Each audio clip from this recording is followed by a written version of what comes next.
Trump-hating judge. We have a judge who shouldn't be on this case. He's totally conflicted. Former President Donald Trump back in New York court today for day 2 of his criminal hush money trial. The judge admonishing the former president and presumptive GOP nominee for muttering toward a prospective juror as they were being questioned. 7 jurors have now been selected for the trial, but the court has dismissed several more for not being able to judge Trump fairly. It's very difficult for anyone really in this country to not come to this with prior opinions. I think we all have prior opinions about the defendant unless you've been like living in a cardboard box. With more on day 2 of this historic trial, we are joined by Loyola law professor Jessica Levinson. Jessica, I think the folks living in the cardboard box still have an opinion about Donald Trump. When we talked about this issue yesterday, no jurors had been selected. Now we have some. How did they decide, okay, this person can do it? Well, there are a couple of different thresholds, as I'm sure you've been talking about. So there are different types of challenges. There are challenges for cause, and apparently in this case, about 50% of the jurors who originally called in said, I can't be fair. And that's basically the for-cause standard, where they say, you know what, I can't put my personal views and personal biases aside. Then there's also peremptory challenges, and each side has 6 peremptory challenges. I believe each side used up 6 today. Excuse me, has 10 total, and each side used up 6. And that is a type of challenge that you can use without giving an explanation, as long as it's not a challenge that's based on race or national origin or religion. That each side is free to say, I want to toss this person. How do you read the fact that there are a couple lawyers on this on this jury, and how that could influence things? Very interesting. I mean, of course, lawyers are, it's almost like saying, how do we read the fact that there are a couple of doctors or a couple of accountants? Not all lawyers are the same. But I will say I was struck by that. And it must be that the prosecution thinks they have a strong enough case that the lawyers will follow the law, and that this was a complicated enough case that maybe it'll be helpful for lawyers to be inside and say, you know what, I really think this is what's going on here.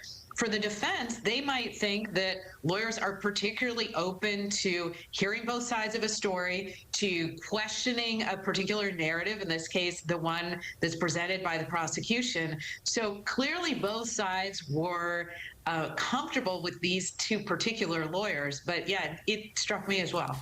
It's interesting that the lawyer gave a very pro-lawyer answer there.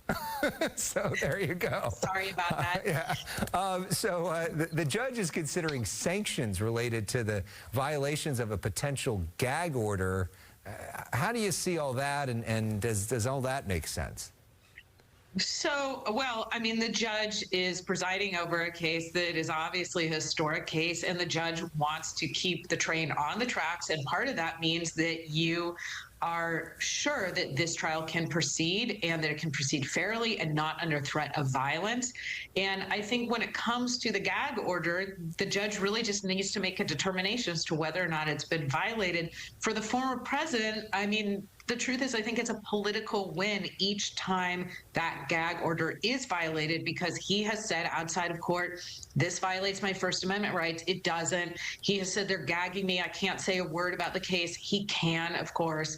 But I think that it builds that narrative of they're trying to silence me. And I think that's helpful outside of the courtroom. Well, speaking of that issue of they're trying to silence me, there's this story at USC that Christina Gonzalez just reported on a few moments ago. The valedictorian, who clearly has pro-Palestinian views, they are not allowing her to speak, citing security concerns, without, of course, mentioning what any of those concerns are.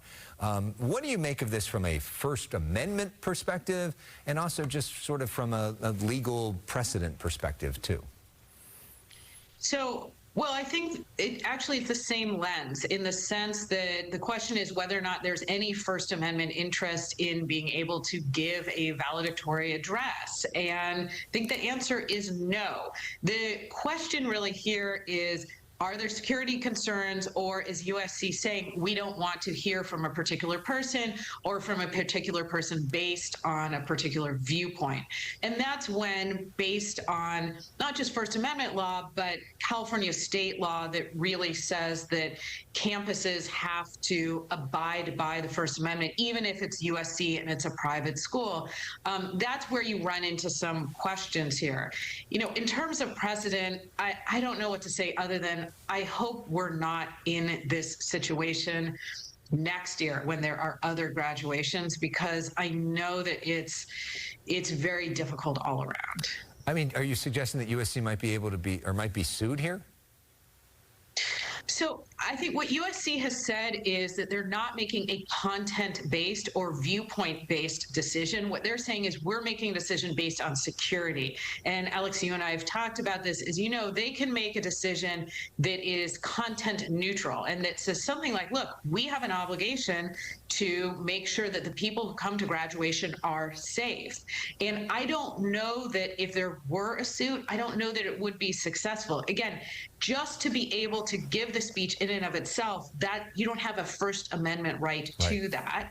And I'm not sure that you could successfully show that this is the type of targeting that would raise First Amendment concerns when USC can say, I believe with a straight face, we have security concerns here. Essentially, she could say whatever she wants standing out on the street. She doesn't necessarily have a right to say that behind a microphone as part of a ceremony put on and paid for by USC, right? Loyola Law Professor Jessica Levinson, thank you so much for sharing your perspective. Lots of interesting stuff happening tonight. Thank you.